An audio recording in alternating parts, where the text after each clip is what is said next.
Hola, en el video que van a ver vamos a hablar de los diseños cuantitativos aplicados a mi contexto. Mi nombre es Diego Rojas, soy estudiante de la Universidad Cuauhtémoc del doctorado en educación y presentaremos este trabajo para la doctora Ana del Refugio Cervantes Herrera. Bueno, en esta presentación abordaré una propuesta de investigación cuantitativa aplicada a mi contexto educativo, que es el Colegio Carlos Arango Vélez en la ciudad de Bogotá, en la localidad de Kennedy. El tema seleccionado es la implementación de narrativas transmedia en la enseñanza de la historia, con el fin de analizar si esta estrategia puede favorecer el aprendizaje de estudiantes frente a una metodología tradicional.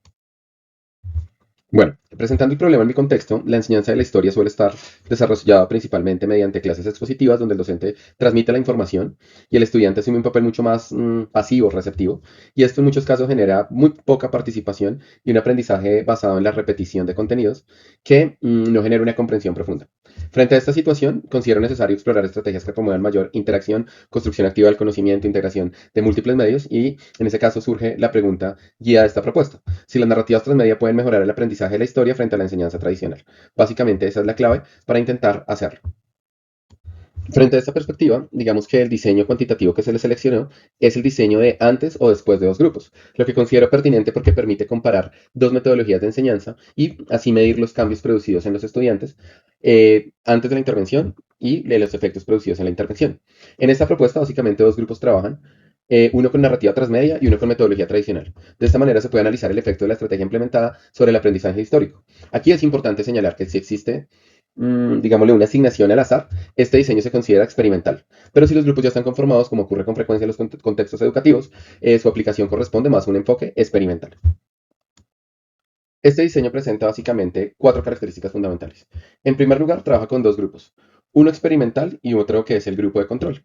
En segundo lugar, se incluye una medición inicial a la que se denomina pretest, que nos permite identificar los puntos de partida de los estudiantes y, digámosle, como el conocimiento en bruto antes de aplicar la estrategia. En tercer lugar, se desarrollan dos intervenciones distintas, completamente diferentes. Una, digámosle, donde está la parte, en este caso, transmedia, y el otro que es el grupo de control que mantiene la enseñanza tradicional más centrada en el docente. Tengamos en cuenta que en lo transmedia los estudiantes no solo son receptores de información, sino son productores de conocimiento. Y finalmente se aplica una medición final denominada post-test para comparar los resultados y establecer si hay unos cambios significativos en el aprendizaje. Luego de esto vendría un análisis estadístico, una generación de unos resultados y unos datos, digámosle, que permitirán convalidar si es válido o no la estrategia. ¿Qué ventajas y qué limitaciones observo yo en este trabajo? Entre las principales ventajas de este diseño destaco que permite una comparación directa entre dos metodologías de enseñanza, que facilita evidenciar el cambio entre el antes y el después, y tiene una utilidad pedagógica ya que permite valorar innovaciones educativas dentro de un contexto real. Aquí, digámosle que aparecería también las limitaciones, porque pueden existir diferencias iniciales entre los grupos que no permitan medir de manera objetiva lo que ocurre, lo que puede afectar en la comparación real. Además, hay variables externas como por ejemplo la motivación, el acompañamiento en casa, el acceso a ciertos materiales, el trabajo con ciertos recursos que pueden influenciar también en los resultados. Por eso este, digámosle, diseño exige un control riguroso para fortalecer la validez de la investigación. Bueno, en mi contexto, este diseño puede aplicarse mediante la comparación de dos grupos, que para el caso serían en grado noveno del Colegio Carlos Arango Vélez, en la ciudad de Bogotá, en la localidad de Kennedy, donde se trabajará en la enseñanza de la historia en el campo histórico, con el propósito de identificar el efecto de una estrategia innovadora frente a una metodología tradicional. El grupo experimental trabajaría a través de las narrativas transmedia, y allí se promueve participación activa, interacción con diversos medios, producción de contenido por parte de los estudiantes, lo cual le genera no solo, digámosle, las habilidades históricas, sino también habilidades tecnológicas y habilidades socioemocionales, como la gestión, el trabajo, la negociación. En contraste, el grupo de control seguirá con una metodología tradicional centrada en su clase magistral, en la lectura de textos, en algún tipo de ejercicio de control y una prueba objetiva. A partir de esta comparación, se espera que el grupo experimental alcance mayor nivel de aprendizaje histórico y no solo en términos de adquisición de la información, sino también en la comprensión, apropiación y construcción de conocimiento.